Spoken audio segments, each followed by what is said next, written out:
Hello everyone, welcome back to my channel the fellowship of the pen. So हमने पिछली class के अंदर dialect और रजिस्टर पे हमने जितना नोट्स करने थे हमने उसे समझ लिया। उस टॉपिक को कम्प्लीटली हॉलिस्टिक बिल्कुल डिटेल में हमने टॉपिक कर लिया था। फिर मैंने जैसे प्रॉमिस किया था कि मैं इस टॉपिक पे 2020 एमसीक्यू भी लेके आ जाऊंगा। तो जिन लोगों ने वो वीडियो नहीं देखी है तो आप वीडियो, अगर आपके पास टाइम है तो आप देख लीजिए, नहीं तो ये जो 20 इंपॉर्टेंट क्वेश्चंस हम देख रहे हैं ना, तो इसमें मैंने इसी तरीके से ये क्वेश्चंस बनाए हैं कि वो सारे नोट्स भी कंप्लीट हो जाए और आपको पता चले कि एग्जाम ओरिएंटेड प्रिपरेशन हमें कैसे करनी है और एग्जाम में क्वेश्चन कैसे पूछे जाते हैं। इसमें लॉन्ग आपको सेंटेंस दिए जाएंगे, आपको वन वर्ड नहीं पूछते। इसमें आरपीएससी आपको वन वर्ड नहीं पूछेगी, आपको लॉन्ग सेंटेंसेस पूछेगी। तो मैंने उसी तरीके से एमसीक्यू बनाए हैं। तो अगर हम इनको भी अच्छे से कर लेंगे ना, मैंने डायलेक्ट पे 20 क्वेश्चन है और रजिस्टर पे भी 20 क्वेश्चन है, तो अगर हम ये कर लेंगे ना तो हमारी प्रिपरेशन बहुत सॉलिड हो जाएगी। So let's start. So question number 1 है, विच of the following statement best define a dialect. ठीक है, तो डायलेक्ट होता क्या है ना। तो सबसे पहले तो हमें डायलेक्ट की डेफिनेशन जो मैंने समझाई थी वो याद होनी चाहिए कि डायलेक्ट क्या होता है। ये एक वैरायटी ऑफ लैंग्वेज है। ठीक है, पहले तो क्या याद रखना, ये एक वैरायटी ऑफ लैंग्वेज है जो कि एक स्पेसिफिक ग्रुप ऑफ स्पीकर बोलते हैं, एक स्पेसिफिक ग्रुप के पीपल बोलते हैं।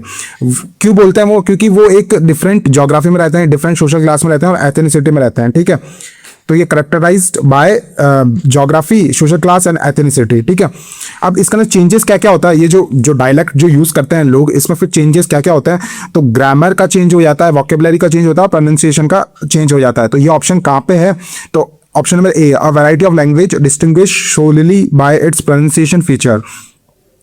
तो इसमें से प्रोनाउंसिएशन की बात हो रही है। प्रोनाउंसिएशन ये एक्सेंट होता है जो सिर्फ प्रोनाउंसिएशन को अफेक्ट करता है। वहीं जो डायलेक्ट होता है वो प्रोनाउंसिएशन को भी करता है, वो वोकैब को भी करता है और प्रोनाउंसिएशन और ग्रामर को भी करता है। ठीक है, option number B, a degrade or corrupt version of standard language, ये नहीं होता। Option number C, a language variety associated with a specific group of speaker based on a geographic region, social class and ethnicity, जो हमने discuss किया। तो option number C would be the correct. ठीक है, तो डायलेक्ट होता क्या है ये आपको समझ में आ गया। अब आता है question number 2, what is the key difference between a dialect and accent. तो डायलेक्ट और एक्सेंट के बीच में ना की डिफरेंस क्या होता है? तो डायलेक्ट जो होता है ना वो एक स्पेसिफिक ज्योग्राफिक रीजन और सोशल क्लास और एथनिसिटी के लोग बोलते हैं। वैसे एक्सेंट भी सेम ही है, लेकिन जो डायलेक्ट होता है ना, डायलेक्ट है ना जो मीनिंग के अलावा लाइक मीनिंग जो इंग्लिश का है वो सेम ही होता है, लेकिन जो डायलेक्ट क्या करता है, डायलेक्ट ग्रामर, वोकेबुलरी और प्रोनाउंसिएशन को अफेक्ट करता है। वहीं जो एक्सेंट होता है ना, एक्सेंट सिर्फ क्या करता है, जो अपनी प्रोनाउंसिएशन होता है उसको ही अफेक्ट करता है। जो एक्सेंट होता है ना वो सिर्फ प्रोनाउंसिएशन को अफेक्ट करता है, वहीं जो डायलेक्ट होता है वो तीनों को अफेक्ट करता है। ठीक है, याद रखना। तो वही ऑप्शन होगा। तो option number B would be the correct कि accent refers strictly to pronunciation features whereas dialect encompasses pronunciation, vocabulary and grammar. तो जो डायलेक्ट होता है वो एनकम्पस करता है प्रोनाउंसिएशन को भी, वोकेबुलरी को और ग्रामर को भी। तो option number B would be the correct. ठीक है, question number 3, a line on a dialect map to separate areas where distinct linguistic feature such as vocabulary items or pronunciation are used is called। तो मैंने पिछले class में बताया था कि जैसे कोई ये एरिया है, ठीक है, तो ये एक बीच में एक हम कोई माउंटेन रीजन या कुछ भी बना लेते हैं। तो यहाँ पे जो लोग हैं यहाँ पे ये लैंग्वेज ए बोलते हैं, ठीक है, और यहाँ पे कौन सा बोलता है, लैंग्वेज बी बोलते हैं। तो ये जो लाइन जो सेग्रीगेट कर रही है इनको, ये एक इमेजरी लाइन होती है कि भाई इधर तो ये एक लैंग्वेज ए बोल रहे हैं और यहाँ पे लैंग्वेज बी बोल रहे हैं, तो एक बीच में डिफरेंशिएट एक लाइन तो होगी, तो उसे ही कहते हैं आइसोग्लॉस। ठीक है, तो याद रखना आइसोग्लॉस। तो isogloss is an boundary line on a dialect map marking the geographic limit of a specific linguistic feature. ठीक है, question number 4, which socio linguistic conducted the landmark 1966 study in New York City Department Store demonstrating that post-vocalic R pronunciation correlated directly with social class and context formality। तो simple में ये है कि किस socio linguistic ने कहा था कि मतलब ये जो हमारा जो प्रोनाउंसिएशन होता है ना वो हमारे सोशल क्लास और कंटेक्स्ट फॉर्मेलिटी से ड्राइव होता है। तो ये कहा था विलियम लेबाउ ने, और ये जब हमने क्लास की थी तो मैंने यही आपको याद करवाया था कि ये विलियम लेबाउ, याद रखना कि विलियम लेबाउ ने क्या कहा था, उन्होंने कहा था प्रोनाउंसिएशन को related directly with social class and context formality. कौन थे? William Labov. ठीक है, question number 5, a linguistic variety spoken by a specific ethnic community with its own systematic rule govern grammatical structure is best termed as. तो जैसा कि मैंने कहा था कि इस टॉपिक में से आपको लॉन्ग लॉन्ग सेंटेंस बना के क्वेश्चन पूछे जाएंगे, आपको वन वर्ड नहीं पूछे जाएंगे इसमें, तो आपको ऐसी प्रिपरेशन करनी है। हमने नोट्स पढ़ लिए तो भी हमें क्वेश्चन बनाने में डिफिकल्टी हो रही है। क्यों हो रही है? क्योंकि इसमें जो क्वेश्चन पूछे जाते हैं वो थोड़ा सा टिपिकल और एक डिफिकल्ट पूछे जाते हैं, और आजकल तो लाइक जो पेपर्स बन रहे हैं तो वो बहुत ज़्यादा मतलब टाइम कंज्यूमिंग बन रहे हैं। तो आपको ऐसे क्वेश्चन की प्रैक्टिस करनी पड़ेगी अगर आपको एग्जाम में अच्छा करना है, ठीक है। तो अब ये कह रहा है यहाँ पे कि भाई एथनिक कम्युनिटी, आपको सिर्फ वर्ड्स पकड़ने हैं, ऐसे लंबे लंबे सेंटेंस आए तो उसमें, तो भाई एक linguistic variety spoken bye ethnic community, एक एथनिक कम्युनिटी के द्वारा बोली जाने वाली जो लिंग्विस्टिक होती है उसको हम क्या कहते हैं? एथनोलेक्ट, ठीक है। आपको पूरा जो कीवर्ड्स है ना उस पर आपको ध्यान रखना है, ठीक है। तो ऑप्शन नंबर बी हो जाएगा। An ethnolect is a variety of language associate with a specific ethnic group, African American vernacular English या चिकानो इंग्लिश, ठीक है। तो ये हमने ये पढ़ा भी था कि जो अफ्रीका के लोग जो अमेरिका में आते हैं वो इंग्लिश को थोड़ा डिफरेंट पढ़ते हैं, और उनके जो अफ्रीकन वर्ड्स है वो भी वो इंग्लिश डिक्शनरी में उन्होंने ऐड कर रखे हैं जो कि अफ्रीकन अमेरिकन वर्नाकुलर इंग्लिश में है, ठीक है। Question number 6, in African American vernacular English AAVE the sentence he be working use the habitual be, what does this grammatical construction signify? तो ये किस चीज को सिग्निफाई कर रही है कि यहाँ पे ना बी का यूज हो रहा है सेंटेंस के अंदर, ठीक है, ठीक है, हैबिचुअल बी का यूज हो रहा है। तो ये कौन सा ग्रामेटिकल कंस्ट्रक्शन को सिग्निफाई कर रही है? तो जो अफ्रीकन अमेरिकन वर्नाकुलर इंग्लिश में ये जो बी का यूज किया जाता है ना, ये इसलिए किया जाता है ताकि हैबिचुअलिटी को दिखाए कि यार एक इंसान कंटिन्यूसली 3-4 साल से एक ही शॉप में काम कर रहा है तो उसको he be working in that shop, ठीक है। तो ये बी का इसलिए यूज किया जाता है। तो ऑप्शन नंबर कौन सा हो जाएगा? ए तो एग्जैक्ट मोमेंट नहीं होगा, he use to work in the past, नहीं, ही वर्क्स हैबिचुअली और रेगुलरली ओवर टाइम। तो ऑप्शन नंबर सी हो जाएगा कि ही वर्क्स हैबिचुअली और रेगुलरली ओवर टाइम को सिग्निफाई करने के लिए यहाँ पे बी का यूज किया गया है ना। The habitual be in AAVE signals an action और स्टेट दैट अकर रिपीटेडली और habitually over time demonstrating the AAVE has distinct systematic and grammatical rules, जो कि हमने पढ़ा था, ठीक है। Question number 7, which term describes the unique individual language system of a single speaker? तो सर जब सिंगुलरिटी आ जाए या इंडिविजुअल की बात हो तो वो मैंने बोला था कि आइडियोलेक्ट होता है, ठीक है, जो कि हमने जो क्लास में हमने इतना बार डिस्कस भी किया था कि आइडियोलेक्ट क्या होता है, जहाँ पे सिंगल पर्सन की बात हो कि सिंगल पर्सन का बैकग्राउंड क्या था, सिंगल पर्सन की फैमिली हिस्ट्री क्या है, ठीक है, सिंगल पर्सन कैसे कैसे बिहेवियर में रहा है, कैसे एनवायरमेंट में रहा है, तो उसकी वजह से जो लैंग्वेज में डिफरेंस आता है उसे आइडियोलेक्ट कहते हैं, ठीक है। Question number 8, when a non-standard dialect is valued within a local speech community because it signal group solidarity, local identity, authenticity it possess। तो आपको यहाँ वर्ड्स पकड़ना है। मैंने जब ये कोवर्ट प्रेस्टीज समझाया था तब मैंने क्या कहा था? कोवर्ट क्या होता है? कोवर्ट क्या होता है? कोवर्ट होता है जब क्या होता है, जब सोशल वैल्यूज जो होते हैं ना, क्या होता है? Social values, social values cover कर देंगे, किसे कर देंगे? अटैच कर दिया जाएगा, कवर कर दिया जाए किसके साथ? नॉन स्टैंडर्ड वर्नाकुलर वैरायटीज के साथ में। क्यों इसे मतलब सोशल वैल्यूज को क्यों अटैच किया जाता है? क्योंकि ये है ना जो सोशल ग्रुप में है ना, क्या करता है ये सॉलिडिटी लाता है, लोकल आइडेंटिटी लाता है, ऑथेंटिसिटी लाता है, ठीक है, समझ रहे हो आप? तो कोवर्ट का मतलब क्या होता है? कोवर्ट का मतलब आपको सिंपल ये रखना है। कोवर्ट का मतलब क्या होता है? सर ने बोला था कि जो सोशल वैल्यूज होती है ना, क्या होती है?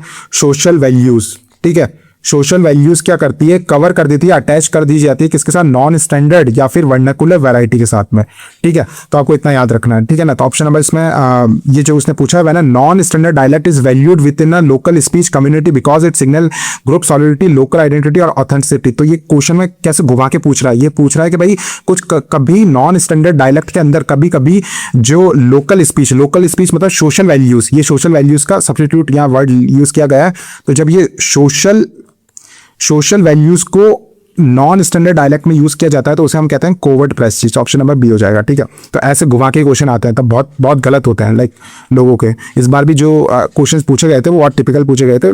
वहाँ पे लोगों को लगता है कि मतलब स्टूडेंट्स को लगता है कि सही हो रहे हैं, लेकिन घर आके जब चेक करते हैं तो वो नेगेटिव में ही जाता है। तो आप इस चीज़ से बच के रहना। Question number 9, standard language are best understood in social linguistic age. जो स्टैंडर्ड लैंग्वेजेस होती है ना वो best understood in social linguistic age. तो हमने पिछली क्लास में हमने डिस्कस किया था कि जो डायलेक्ट होते हैं ना, जितने भी डायलेक्ट्स होते हैं ना वो सब क्या है? इक्वल है। क्या है? इक्वल है।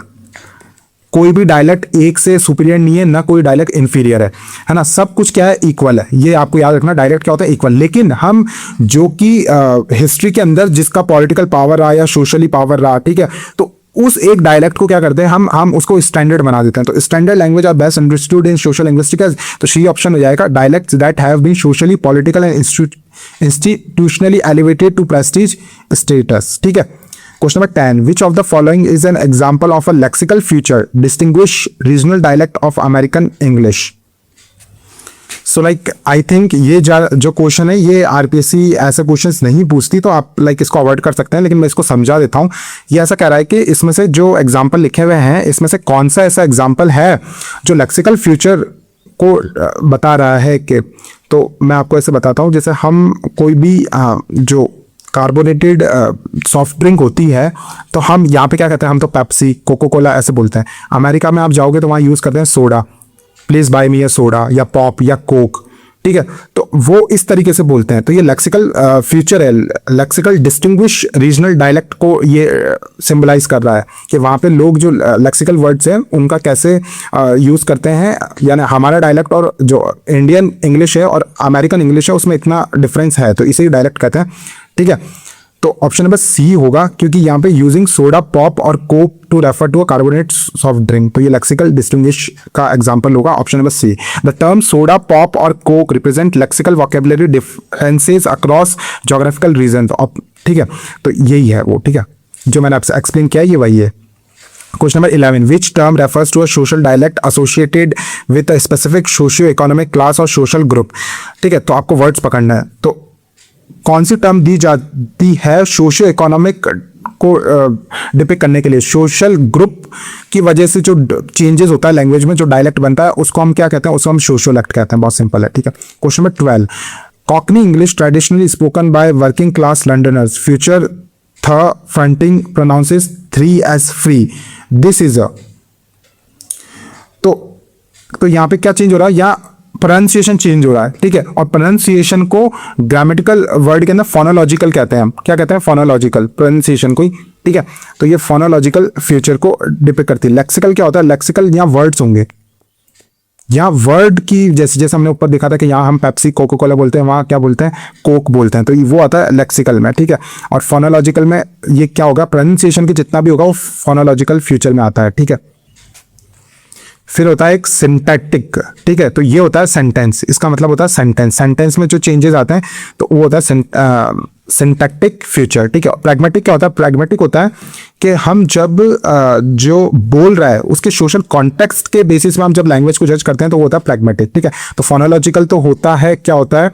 प्रोनाउंसिएशन से रिलेटेड। लेक्सिकल होता है वर्ड से रिलेटेड, सेंटेंस से रिलेटेड होता है सिंटैक्टिक, और जो सोशल कॉन्टेक्स्ट को जो अफेक्ट करता है उसे प्रैग्मेटिक कहते हैं। ठीक है, question number 13, the chain of adjacent dialects across a geographical territory where neighbouring dialects are mutually intelligible but dialects at opposite ends are not is called a. ठीक है, तो ये होता है डायलेक्ट कंटिनम। तो इसको मैं एग्जांपल से समझाता हूं। जैसे फॉर एग्जांपल ये कोई मैप है। ठीक है, ये कोई मैप है। ठीक है, यहां बोली जाती है जर्मन, यहां बोली जाती है डच। ठीक है, डच का जो पर्सन है ना वो जर्मन नहीं समझ सकता, और वहीं जो जर्मन का जो आदमी है वो डच नहीं समझ सकता। ठीक है, लेकिन यह जो बॉर्डर जो स्टेट है ना, यहाँ पे क्या हुआ? यहाँ पे जो इंग्लिश बोली जाती है, फॉर एग्जांपल यहाँ पे जो लोग इंग्लिश बोल रहे हैं वो डच प्लस जर्मन दोनों को मिक्स करके उन्होंने एक डायलेक्ट बना रखा है। तो अब इनको तो ये समझ में आ रही है, यहाँ पे तो डच प्लस जो जर्मन है ना उससे एक डायलेक्ट बनाया है इन्होंने। ठीक है, वो तो ये बात कर रहे हैं, लेकिन डच और जो जर्मन भाषा है वो एक दूसरे को समझ में नहीं आएगी किसी को भी। तो जब भी तो इसने बोला है कि वो जो दोनों है वो अनइंटेलिजिबल है। ठीक है, अब एक बार इसको पढ़ते हैं। A dialect continuum is a geographic region where local dialects blend smoothly, मतलब जो डच और जो जर्मन है वो दोनों मिक्स करके स्मूथली ब्लेंड हो चुके हैं into one another across borders. ठीक है, जो कि मैंने बॉर्डर का एग्जांपल दिया था, यहाँ डच बोली जाती है जर्मन, तो यहाँ अक्रॉस बॉर्डर यहाँ पे वो स्मूथली ब्लेंड हो चुके हैं, समझ में आ रहा है। Even if distant ends of a continuum are mutually unintelligible, मतलब डिस्टेंट एंड्स मतलब भले ही डच और जो ग्रामर है जो जर्मन है, डच और जो जर्मन है वो आपस में नहीं समझ में आएगी किसी को भी, लेकिन यहाँ पे जो डायलेक्ट बना है दोनों का मिक्स का वो आपस में समझ में आ रही है, तो उसे क्या कहते हैं? Dialect continuum. आई होप आपको समझ में आया होगा। ठीक है, question number 14, which scholar pioneered British dialect studies and investigated social class variation in Norwich England. तो ये थे पीटर ट्रेडगिल, ठीक है। तो ऑप्शन नंबर बी हो जाएगा, पीटर ट्रेडगिल, ठीक है। तो इन्होंने ये नॉर्वे में इन्होंने काम किया, ठीक है, नॉर्वे इंग्लैंड में, और इन्होंने ब्रिटिश डायलेक्ट पे बहुत ज़्यादा स्टडी की। तो ये फैक्चुअल है, अगर पूछ लिया क्या पता आ ही जाए, तो मैंने इसको रख दिया क्योंकि ये है ना बाकी कॉम्पिटिटिव एग्जाम्स में पूछा गया है जो बाकी स्टेट्स के है ना, तो वहाँ पे ये टॉपिक जहाँ जहाँ पे है तो वहाँ पे ये क्वेश्चन पूछा गया था, तो मैंने ऐड कर दिया, क्या पता आ ही जाए। पीटर ट्रेडगिल, ठीक है। Question number 15, linguistic profiling refers to. Linguistic profiling क्या होती है? तो लिंग्विस्टिक प्रोफाइलिंग होती है जैसे भाई ब्रिटेन में कोई डायलेक्ट बोला जाता है इंग्लिश का, और या अमेरिका में बोला जाता है, तो ये अमेरिका वाले अगर डिस्क्रिमिनेशन करने लग जाए कि यार ये ब्रिटेन वाले जो डायलेक्ट बोलते हैं इसके साथ में एक डिस्क्रिमिनेशन जैसा फील हो जाए, और ये कहाँ होता है, जैसे ये अमेरिका का अगर मैं मैप बनाऊं फॉर एग्जाम्पल, ये जैसे नॉर्थ अमेरिका है फॉर एग्जाम्पल, तो यहां पे नॉर्थ अमेरिका के क्या है, तो यहां तक तो क्या होता है, यहां थोड़ा है ना अफ्रीकन और मैक्सिकन जो माइग्रेंट्स है वो ज्यादा रहता है। वहीं जो अमेरिका जो कोर है ऊपर, तो वहां पे अमेरिकन खुद रहते हैं, ठीक है। तो ये जो अफ्रीकन जो इंग्लिश बोलते हैं ना, उसके प्रति है ना जो ये वाइट अमेरिकन है ना, वो थोड़ा डिस्क्रिमिनेशन करते हैं। क्यों करते हैं? Against based on auditory cues in their speech dialect offering occurring in house employment and legal context. थोड़ा सा ना डिस्क्रिमिनेशन करना डायलेक्ट्स के बेसिस पे, उसे कहता है लिंग्विस्टिक प्रोफाइलिंग। तो वो आप याद रखना, अमेरिका के अंदर जो ब्लैक्स जो इंग्लिश बोलते हैं उसके प्रति थोड़ा सा वो डिस्क्रिमिनेशन करते हैं वाइट्स जो अमेरिकन है, तो वो आप याद रखना। Question number 16, which of the following statements about regional dialect is true. तो रीजनल डायलेक्ट क्या होता है? जब दो कम्युनिटी जोग्राफिकली सेपरेटेड हो, डिस्टेंस माउंटेन या रिवर आ जाए उनके बीच में, तो जब वो दो डायलेक्ट जो बनते हैं ना आपस में, तो उसे हम कह सकते हैं रीजनल डायलेक्ट। फॉर एग्जांपल जैसे इंडिया है, तो ये फॉर एग्जांपल इंडिया है, ठीक है, मैंने एक एग्जांपल लिया, और यहाँ पे क्या है, ये हमारा कश्मीर हो गया, ठीक है, और यहाँ पे क्या है, ये अपना हिमालय है, ठीक है। तो यहाँ चाइना बोली जाती है, ठीक है, और यहाँ पूरा हम हिंदी बोलते हैं, ठीक है। तो चाइना यहाँ बोली जाती है, हिंदी यहाँ बोली जाती है। ये तो चलो दो सेपरेट लैंग्वेज हो गई, लेकिन मैं एग्जांपल के दे रहा हूँ कि अब बीच में, अब यहाँ पे हम हिंदी और चाइना क्यों बोल रहे हैं, क्योंकि बीच में क्या है, बीच में हिमालय है। तो हिमालय की वजह से यहाँ के लोग कभी यहाँ से मिल नहीं पाए, और यहाँ के लोग कभी यहाँ पे, यानी दोनों के बीच में कभी इंटरमिंगलिंग नहीं हुई, और कभी भी इन दोनों का जो कल्चर है वो बहुत ज़्यादा डिस्टिंग्विश है। तो ऐसे क्या होता है, ये कोई जोग्राफिकल बैरियर की वजह से, रिवर्स हो गई या माउंटेन्स हो गई, उसकी वजह से जो दो डायलेक्ट बोले जाते हैं, डायलेक्ट ए और डायलेक्ट बी, ठीक है। तो डायलेक्ट ए और डायलेक्ट बी जो बोले जाते हैं उससे हम कहते हैं ये रीजनल डायलेक्ट, ठीक है। तो ऑप्शन नंबर कौन सा हो जाएगा? ऑप्शन नंबर बी हो जाएगा, regional dialect emerge through geographical isolation and independent language change over time, ठीक है। Question number 17, received pronunciation in British English is primarily defined as. तो ब्रिटेन के अंदर जो हाईली और पॉलिश्ड वर्जन ऑफ डायलेक्ट है ना, जो कि रिच क्लास बोलती है, जो अपर क्लास बोलती है, जो स्कूल्स में पढ़ाया जाता है, ठीक है, जो एलाइड यूनिवर्सिटी में यूज होता है, ऊपर क्लास बैकग्राउंड में यूज होता है, ठीक है, उसे हम कहते हैं रिसीव्ड प्रोनाउंसिएशन, ठीक है। ये प्रेस्टीज एसेंट है इन ब्रिटिश इंग्लिश में, तो इसे कहते हैं रिसीव्ड प्रोनाउंसिएशन, ठीक है। Question number 18, the second person plural pronouns forms you all, जो साउथ यूएसए में यू ऑल कहा जाता है, ठीक है, वहीं जो आइलैंड में है यूश, ठीक है, वहां ऐसे यू ऑल को यूश, है ना, ऐसा आइलैंड और ऑस्ट्रेलिया में बोला जाता है। और पिट्सबर्ग, और जो पिट्सबर्ग है जो अमेरिका के अंदर, वहाँ यून्स बोला जाता है, ठीक है। तो ये जो वेरिएशन है ये किसे डिपिक्ट करते हैं? तो ये एग्जांपल है मॉर्फोसिंटैक्टिक का, किसका है? मॉर्फोसिंटैक्टिक का, ठीक है, जो कि ग्रामेटिकल वेरिएशन में आता है। तो ये किसका एग्जांपल है? मॉर्फोसिंटैक्टिक या ग्रामेटिकल का ये एग्जांपल है, ठीक है। Question number 19, variation between the language of two different speaker is known as. जो वेरिएशन होती है लैंग्वेज की दो डिफरेंट स्पीकर की, वो क्या कहलाती है? और सेकंड एक और क्वेश्चन पूछा, इस बार ऐसे क्वेश्चन पूछे गए थे जहां पे दो ऑप्शन दिए थे, मतलब दो फिल इन द ब्लैंक्स दे दिए थे आरपीएससी ने, तो ये इंपॉर्टेंट क्वेश्चन है, ठीक है।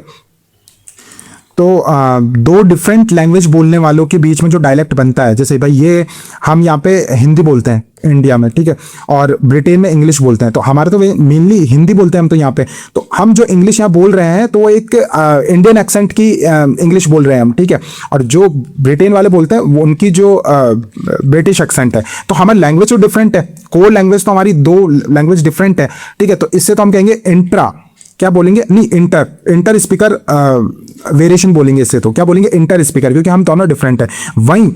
वहीं अमेरिका में भी इंग्लिश बोली जाती है, ब्रिटेन में भी इंग्लिश बोली जाती है, लेकिन इनके जो एक्सेंट है तो भी डिफरेंट है, तो इसे कहेंगे इंट्रा, ठीक है, क्योंकि variation with in the speaker of a single speaker is known as, तो ये इंट्रा स्पीकर वेरिएशन होगा, तो ऑप्शन नंबर बी हो जाएगा, ठीक है। Question number 20, studying language variation at a single specific point in time usually the present is called dash, whereas studying language evolution across historical period is called dash. तो language को, किसको, language को एक specific point पे पढ़ना, उसे तो हम कहते हैं सिंक्रोनिक स्टडी। वहीं जो लैंग्वेज को पूरी हिस्ट्री की टाइमलाइन पढ़ना, उसे कहते हैं डायाक्रॉनिक, ठीक है, तो ऑप्शन नंबर बी हो जाएगा। अब हम रजिस्टर पे 20 क्वेश्चन कर रहे हैं, तो हमारी वीडियो वैसे भी लंबी हो गई, तो हम थोड़ा फास्ट चलते हैं। Register is a variety of language defined primarily bye, तो रजिस्टर क्या होता है, रजिस्टर में हम सोशल कॉन्टेक्स्ट या सिचुएशनल कॉन्टेक्स्ट के अकॉर्डिंग हम बात करते हैं। जैसे हम जब ऑफिस में गए तो हम थोड़ी सी रेस्पेक्टफुली फॉर्मली बात करेंगे, वहीं हम अपने दोस्त से बात करेंगे तो थोड़ा हम कैजुअली और नॉन फॉर्मल वे में भी बात कर सकते हैं, ठीक है। तो यही जो डिफरेंस, यही जो हम डिफरेंट अप्रोच रखते हैं लैंग्वेज में, मैं अपने ऑफिस में बात कर रहा हूँ तो मैं आपका यूज कर रहा हूँ, वही मैं दोस्त से बात कर रहा हूँ तो मैं तू से बात कर रहा हूँ, तो यही जो है यही रजिस्टर कहलाता है, ठीक है। तो ऑप्शन नंबर बी हो जाएगा, when what the speaker is doing the topic setting and audience के अकॉर्डिंग, कि ऑडियंस कैसी है, सेटिंग कैसी है, या स्पीकर कर क्या रहा है, तो उसके बेसिस पे जब हम लैंग्वेज चेंज करते हैं उसे रजिस्टर कहलाता है, ठीक है। Question number 22, in Martin Joos 5 level register framework the 5 clocks which register is characterized as static, ritualized, invariant and printed. Example legal oaths, national anthem. तो ये लीगल ओथ्स और नेशनल एंथम किस कैटेगरी में आता है, तो ये फ्रोजन रजिस्टर में आता है। क्यों आता है फ्रोजन मतलब जो बिल्कुल जब बर्फ में हम पानी रखते हैं तो फ्रोज हो जाता है, तो मतलब वो चेंज नहीं हो सकता, मतलब वो एकदम स्टैटिक हो चुका। तो ये स्टैटिक पार्ट कौन कौन सा था, जैसे भाई तुम नेशनल एंथम कर रहे हो तो नेशनल एंथम तुम अकॉर्डिंग टू सिचुएशन चेंज थोड़ी कर सकते। नेशनल एंथम तो तुम ऑफिस में हो तो भी वैसा ही गाओगे, घर पे हो अपने दोस्त को बता रहे हो नेशनल एंथम, तब भी सेम ही रहेगा। वेडिंग वॉज होगी वो भी सेम रहेगी, भले कैसे आप खुशी से शादी कर रहे हो या फिर आप दुख में शादी कर रहे हो, आपका जो मतलब वेडिंग वॉज होगी वो तो सेम ही होगी। तो ये फ्रोजन स्टैटिक होती है, ठीक है। और ये किसने दिया था, ये मार्टिन जॉस के 5 लेवल रजिस्टर होते हैं, उन्होंने ये 5 दिए थे, फ्रोजन, स्टैटिक, रिचुअलाइज्ड, इनवेरिएंट, प्रिंटेड, ठीक है। According to M.A.K. Halliday, which registered variably refers to what is taking place, the subject matter and the nature of social action. तो जो हैलिडे ने जो रजिस्टर का जो वैरायटीज बताई थी, तो उन्होंने वॉट में उन्होंने क्या रखा था, वॉट उन्होंने कहा था फील्ड, ठीक है। तो ऑप्शन नंबर सी हो जाएगा, फील्ड बोला था उन्होंने वॉट में, ठीक है। Question number 24, in Halliday's framework tenor refers to, तो टेनोर उन्होंने किसके लिए बोला था, टेनोर उन्होंने बोला था वू के लिए। किसके लिए, वू, कि हम बात किससे कर रहे हैं, तो ये है the relation, power dynamics and social roles among participants, the social relationship, relative status, formality and role hierarchy between the interlocutors, कि हम बात किससे कर रहे हैं। अगर हम बॉस और एम्प्लॉय से के बीच में कॉन्वर्सेशन हो रहा है तो डिफरेंट बात करेंगे, फ्रेंड और फ्रेंड के बीच में हो रहा है तो हम डिफरेंट रजिस्टर का यूज करेंगे, तो ऑप्शन नंबर सी हो जाएगा, ठीक है। Question number 25, which register variable in Halliday's model specifies the channel और मीडियम ऑफ कम्युनिकेशन, तो इसमें से कौन सा हैलिडे का जो मॉडल में से कौन सा वर्ड उन्होंने दिया था जहां पे हम फेस टू फेस स्पीच से बात कर रहे हैं या रिटर्न से बात कर रहे हैं, इसको यानी हाउ को डिफाइन करता है, किसको, हाउ को। तो हाउ को जो डिफाइन करता है वो मोड करता है, ठीक है। Mode denotes the symbolic channel और medium through which communication occurs, है ना। तो ये हैलिडे का हमने तीनों ही देख लिए, आप याद रखना हैलिडे ने क्या कहा, हैलिडे ने 3 उन्होंने सिस्टम दिया कि मतलब जो हम रजिस्टर यूज करते हैं वो 3 चीज़ों पे बेसिस होते हैं। एक तो वॉट पे होता है, ठीक है, कि हम कहाँ पे कर रहे हैं, हम डॉक्टर हैं तो अलग बात करेंगे, लीगल है तो अलग बात करेंगे, स्पोर्ट्स होंगे तो बात करेंगे। तो वॉट को उन्होंने क्या कहा, उन्होंने जो वॉट का जो नाम दिया था वो दिया था फील्ड, ठीक है, कि हम कौन सी फील्ड में, तो ये वॉट में आ जाएगा, ठीक है। फिर उन्होंने सेकंड दिया था टेनोर, कि भाई किससे कर रहे हैं, वू, वो को किससे कहेंगे, टेनोर से, ये टेनोर से कहेंगे कि हम किससे बात कर रहे हैं, ठीक है, बॉस एम्प्लॉय फ्रेंड फ्रेंड, ठीक है। फिर उन्होंने जो थर्ड दिया था कि भाई मोड, मोड मतलब हम फेस टू फेस कर रहे हैं, फोन पे कर रहे हैं, या फिर हम लिख के कर रहे हैं, तो ये आ जाएगा मोड में, ठीक है, और ये हो जाता है हाउ में, ठीक है। तो ये हॉलीडे के कॉन्सेप्ट है, ठीक है। Question number 26, a conversation between a doctor and a patient in a clinic involving professional expertise communicated interactively to a lay person with back channel feedback exemplifies which of JAWS register।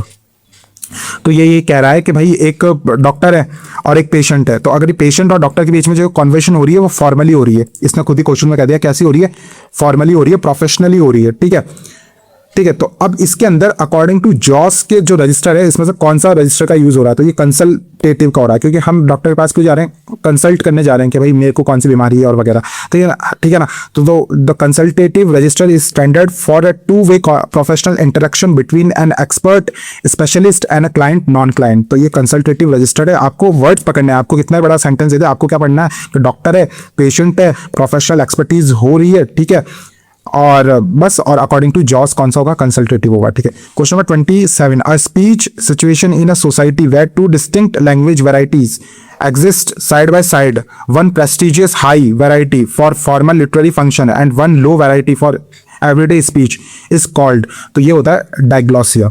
मैंने example भी दिया था, for example Egypt है, ठीक है, तो Egypt में क्या होती है, अरेबिक का यूज होता है, किसका होता है, अरेबिक का। तो वहाँ दो टाइप्स की अरेबिक होती है, एक तो जो स्कूल्स में यूज होती है या फिर जो लॉज में यूज होती है ना, वो तो होती है जो स्टैंडर्ड जो अरेबिक है, हाई वर्जन, क्या होता है, स्टैंडर्ड हाई वर्जन अरेबिक का यूज होता है, ठीक है, इजिप्ट में, ठीक है। और वहीं जो डे टू डे कॉन्वर्सेशन में होता है ना, तो वहाँ इजिप्शियन अरेबिक का यूज होता है, ठीक है। तो ये वही कह रहा है, speech situation in a society where two distinct language, यानी दो डिफरेंट लैंग्वेज का यूज हो रही है, इजिप्ट में यूज हो रही है, ठीक है, साइड बाय साइड यूज हो रही है। और एक तो हाई वैरायटी है जो कि फॉर्मल लिटरेरी फंक्शन में यूज हो रही है, जो कि मैंने कहा था जो अरेबिक जो फॉर्मल है वो वहां यूज होती है, वहीं जो लो वैरायटी है जो कि यूज होती है जिसे कहते हैं इजिप्शियन अरेबिक, ठीक है, क्या कहते हैं, इजिप्शियन अरेबिक, तो वो होती है डे टू डे कॉन्वर्सेशन में। तो ये इसे क्या कहते हैं, डायग्लॉसिया, ठीक है। तो ये एग्जांपल याद रखना, इसकी वजह से आप याद रखना। और डायग्लॉसिया ना किसने दिया था ये कॉन्सेप्ट, ये चार्ल्स फर्ग्यूसन ने दिया था। किसने दिया डायग्लॉसिया, किसने दिया, चार्ल्स फर्ग्यूसन ने दिया 1959 में, ठीक है। Question number 28, Dell Hymes introduce the concept of communicative competency. तो कम्युनिकेटिव कॉम्पिटेंसी जो डेल हाइम्स ने जो दिया था in reaction to Noam Chomsky का notion of linguistic competency. What does communicative competency emphasise. तो कम्युनिकेटिव जो कॉम्पिटेंसी होता है तो वो क्या होता है कि भाई हम सिचुएशन के अकॉर्डिंग हम बात करते हैं ना, उससे हम कहते हैं कम्युनिकेटिव कॉम्पिटेंसी, कि मैं कहाँ बात कर रहा हूँ, मैं कब कर रहा हूँ, when, where, how to speak appropriately to context. तो कंटेक्स्ट के अकॉर्डिंग हम बात करते हैं, उसे क्या कहते हैं, कम्युनिकेटिव कॉम्पिटेंसी। और ये 1972 में दिया था, किसने दिया था, डेल हाइम्स से दिया था। और नॉम चॉम्स्की ने जो कॉन्सेप्ट दिया था वो था लिंग्विस्टिक कॉम्पिटेंसी, ठीक है।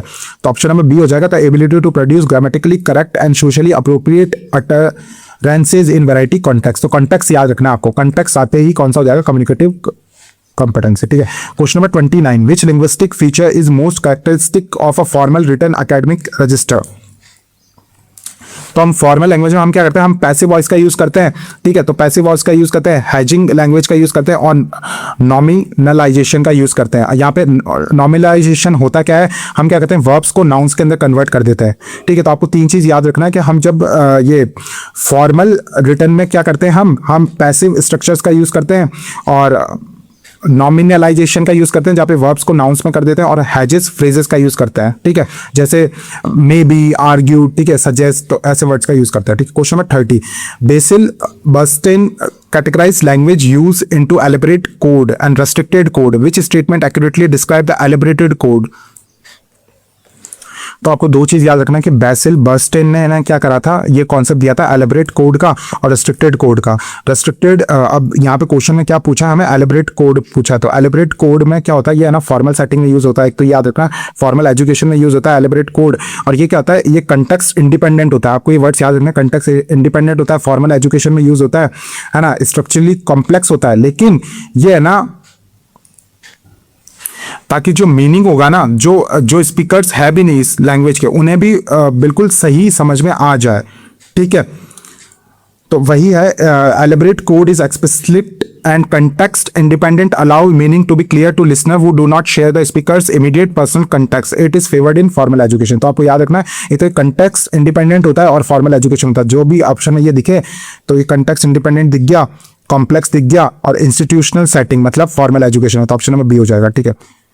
Question number 31, alternating between two languages or dialects across sentences boundaries within a single conversation is known as. तो ये तो आगे हम इस पे डीपली क्लास बनाऊंगा मैं, ठीक है, कोड स्विचिंग और कोड मिक्सिंग पे. लेकिन ये क्या करता है, अल्टरनेटिंग बिटवीन टू लैंग्वेजेस और dialect across sentence boundaries with in a single conversation. ठीक है, तो इसे हम कहते हैं कोड स्विचिंग. ठीक है, कि मैंने ये बोला कि मैं वाक्य लिखता हूं, I am writing a sentence. ठीक है, तो मैंने पहले हिंदी बोला, फिर मैंने पॉज दिया, फिर मैंने इंग्लिश बोला, तो इसे तो कहते हैं कोड स्विचिंग. वहीं मैं बोलूं मैं सेंटेंस लिख रहा हूं, तो मैं तो क्या हो गया हिंदी में और फिर सेंटेंस क्या हो गया इंग्लिश में, तो हिंदी और इंग्लिश एक ही सेंटेंस में डाल दी, तो इसे कहता है कोड मिक्सिंग. बहुत सिंपल है. ठीक है, तो इसे यहां पे कहता है अल्टरनेटिंग बिटवीन टू लैंग्वेजेस और डायलेक्ट्स अक्रॉस सेंटेंस. अक्रॉस है, इन सेंटेंस होता ना, इन सेंटेंस होता तो क्या होता कोड मिक्सिंग. अक्रॉस सेंटेंस मतलब दो, एक सेंटेंस हिंदी में बोला फिर पॉज करके फिर इंग्लिश में बोला, तो इसको क्या कहते हैं कोड स्विचिंग. ठीक है, ऑप्शन नंबर बी हो जाएगा. Question number 32, specialised vocabulary items associated with specific professional और occupational groups, surgeon, legal experts, computer programs. तो जैसे मैंने एग्जांपल जो इस क्लास में मैंने इतना डीपली हर एक क्वेश्चन को समझाया, इसलिए इतनी बड़ी वीडियो बन रही है, क्योंकि जिसने पहली वाली वीडियो भी नहीं देख रखी है तो भी मैंने ऐसा समझाया कि इसी क्लास में आपको सब कुछ समझ में आ जाए. लेकिन अभी भी आपको थोड़ी बहुत समझने में दिक्कत आ रही है तो आप पार्ट 1 देखिए, वो शायद 30 या 40 मिनट्स की वो पूरी क्लास है, उसको आप अच्छे से देखिए, उसमें मैंने और डीपली समझा रखा है. तो भी जो इसी क्लास को देख रहे हैं उनको भी सफिशिएंटली समझ में आ जाएगा. अगर नहीं आए, अगर लाइक 2 या 3% है कि मतलब नहीं आए, तो आप वो क्लास को रेफर कर लीजिए. बाकी तो आपको इस क्लास में मैंने इतना डीपली समझा दिया है कि आपको समझ में आएगा. तो जार्गन क्या होता है, ठीक है, तो जार्गन होता है जैसे फॉर एग्जांपल अगर दो लॉयर्स बात कर रहे हो तो लॉयर्स बात करेंगे नोटरी करवा लो. अब हमें समझ में नहीं आएगा कि नोटरी होता क्या है ना, या फिर रजिस्ट्री करवा लो. तो वो ऐसे जो लैंग्वेज, ऐसे जो वर्ड्स का यूज करते हैं तो वो सिर्फ एडवोकेट से समझ सकते हैं, दो एडवोकेट से समझ सकते हैं कि वो उनके बीच में वो वर्ड का मीनिंग. ठीक है, और भी कुछ एडवोकेट्स के कुछ हिडन जो वर्ड्स वो यूज करते हैं. फॉर एग्जांपल डॉक्टर्स बात करेंगे इसके टिबिया में इन्फेक्शन है, कहाँ पे, टिबिया में, तो हमें समझ में आएगा टिबिया होता क्या है. पर लाइक जो हमारी बोन होती है, जो फीमर टिबिया, तो ये है ना जो हमारी पैरों की जो बोन्स होती है, ठीक है, चिन मसल के इधर, तो इसे हम टिबिया और वो कहते हैं. तो ये डॉक्टर से समझ सकते हैं. तो एक स्पेसिफिक ऑक्यूपेशन के लोग जो लैंग्वेज यूज करते हैं उसे हम कहते हैं जार्गन. ठीक है, फॉर एग्जाम्पल टीचर से बात करेंगे, तूने वो पेडागोजी कंप्लीट कर ली, तू TLM लाई है या तू TLM लाया है. अब बाकी सब सोचेंगे कि TLM होता क्या, पर हमें पता है टीचिंग लर्निंग मटेरियल. ठीक है, तो ये जो एक ऑक्यूपेशन के लोग हैं यही समझ सकते हैं इस मीनिंग्स को, तो इसे कहते हैं जार्गन. ठीक है, question number 33, which of Joos register is characterised by the use of ellipsis, slang, informal contraction, gonna wanna and shared background knowledge among peers. तो ये होता है कैजुअल रजिस्टर. अब कैजुअल रजिस्टर होता है क्या, जो हम फ्रेंड्स के सामने यूज करते हैं, ठीक है, और यहाँ इनफॉर्मल लेक्सिकल आइटम्स का यूज करते हैं, स्लैंग का यूज करते हैं. जैसे हम कहते हैं ना, I gonna be a doctor, I gonna be a teacher, तो ये gonna, I wanna be a star, तो ये ना जो वाना गोना का यूज करते हैं, जो कि हम shared background knowledge among peers, हम कैजुअली बात करते हैं, फ्रेंड से बात करते हैं, तो इसको हम क्या कहते हैं कैजुअल रजिस्टर. वहीं कंसल्टेटिव क्या होता है, जो हमने ऊपर देखा था कि डॉक्टर और पेशेंट बात करते हैं, तो वो क्या होता है कंसल्टेटिव होता है. ठीक है, question number 34, a legal document containing terms like herein after, pursuant to and notwithstanding is an example of specialized register variation at which level. तो ये जो वर्ड्स लीगल डॉक्यूमेंट्स में ये जो वर्ड्स होते हैं हियरन आफ्टर, परसुएंट टू, नॉटविथस्टैंडिंग, ठीक है, तो ये एग्जांपल तो है स्पेशलाइज्ड रजिस्टर के, स्पेशलाइज्ड रजिस्टर वेरिएशन के. ठीक है, और ये कौन से लेवल पे ये अफेक्ट डालता है, तो ये वर्ड्स पे, ये वर्ड्स ही तो है, सेंटेंस थोड़ी है. सेंटेंस होते तो हम सिंटैक्टिक बोलते हैं, अगर ये प्रोनाउंसिएशन में डिफरेंट होता है तो हम फोनोलॉजिकल बोलते हैं, पर ये वर्ड्स में हो रहा था, वर्ड्स को हम क्या कहते हैं लेक्सिकल कहते हैं. ठीक है, तो इसमें ऑप्शन क्या हो जाएगा, लेक्सिकल हो जाएगा. ठीक है, और ये याद रखना कि ये एग्जांपल किसके हैं, स्पेशलाइज्ड रजिस्टर क्या है. ठीक है, question number 35, what happens when a speaker changes one of Halliday's register variables shifting from face to face spoken dialogue to a formal written report.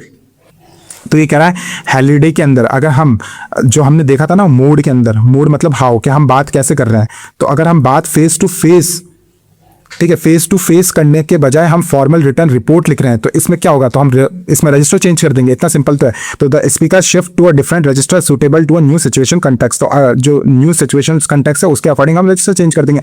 तो क्वेश्चंस ऐसे ही आएंगे, लंबे सेंटेंस आएंगे, तो आप ऐसे ही प्रिपेयर होकर जाइए। अगर आपको ऐसा लगता है कि वन वर्ड वो पूछ लेंगे, नहीं पूछेंगे, आप पुराने क्वेश्चन पेपर उठा के देख लीजिए, ठीक है। अभी आपको क्लास हार्ड लग रही होगी, लेकिन आप अगर आपको सिलेक्शन चाहिए तो आपको इसी तरीके से एग्जाम ओरिएंटेड पढ़ना पड़ेगा।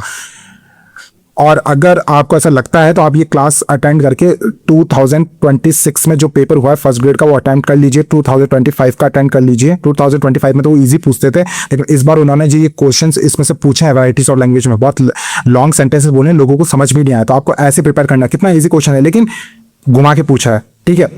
Question number 36. In a job interview, an applicant refrains from using slang and responded in a full grammatical sentence that demonstrate mastery of. तो ये किस चीज़ की मास्टरी है?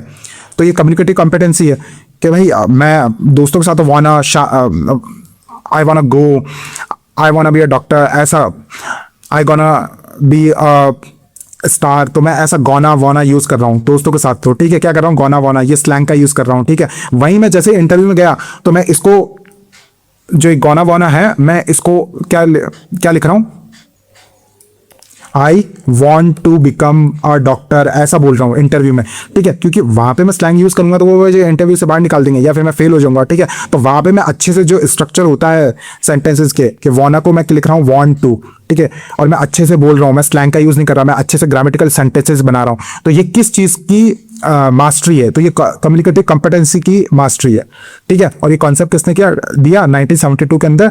डेल हाइम्स ने दिया। किसने दिया? डेल हाइम्स ने दिया, ये भी याद रखना। तो ये कम्युनिकेटिव कॉम्पिटेंसी है, ठीक है। Question number 37. Which register level in Joos framework utilise private codes, idiosyncratic terms and non verbal signal reserve for a very close personal ties? तो सेंटेंस कितना बड़ा हो आपको वर्ड्स पहचानना है, ठीक है। पर्सनल टाइज आ रहा है, ठीक है, आइडियोसिंक्रेटिक आ रहा है, ठीक है, प्राइवेट आ रहा है, तो क्या होगा, इंटीमेट, कि भाई हम जब दोस्त से बात करते हैं ना तो हम उस रजिस्टर का यूज करते हैं जो हमें क्लोज टाइज को डिपिक्ट करता है, ठीक है। नॉन वर्बल का यूज करते हैं हम, ठीक है, और प्राइवेट कोड्स का करते हैं जो कि हम एक दूसरे को, जैसे फैमिलीज में मैं कुछ रजिस्टर का यूज कर रहा हूँ, मैं कुछ वर्ड का यूज कर रहा हूँ, तो हम दोनों के बीच में अंडरस्टैंडिंग है क्योंकि हमारे घर में शायद वही वर्ड्स कॉमन हो, ठीक है। तो इसी को ही कहते हैं इंटीमेट रजिस्टर, ठीक है। Question number 38. In the sentence the experiment was conducted under controlled conditions, the passive voice serves the academic register function of. तो यहाँ जो एक्सपेरिमेंट, जो ये सेंटेंस है, इसके अंदर पैसिव वॉइस का यूज क्यों किया गया है? ताकि ऑब्जेक्टिविटी को दिखा सके, ठीक है। Achieving objective impersonality by focus on the action rather than the researcher. तो यहाँ पे पैसिव का यूज हम कब करते हैं? पैसिव वॉइस का हम यूज जब करते हैं जब हमें सब्जेक्ट के ऊपर फोकस नहीं हटा के हमें जो काम है, ठीक है, उस पे फोकस करना हो कि वर्क कौन सा हो रहा है, ठीक है। तो यहाँ पे रिसर्च पे हमें फोकस करना है, इसलिए यहाँ पे पैसिव वॉइस का यूज किया गया है। तो achieving objective impersonality by discussing on the action rather than the researcher, ठीक है। Question number 39.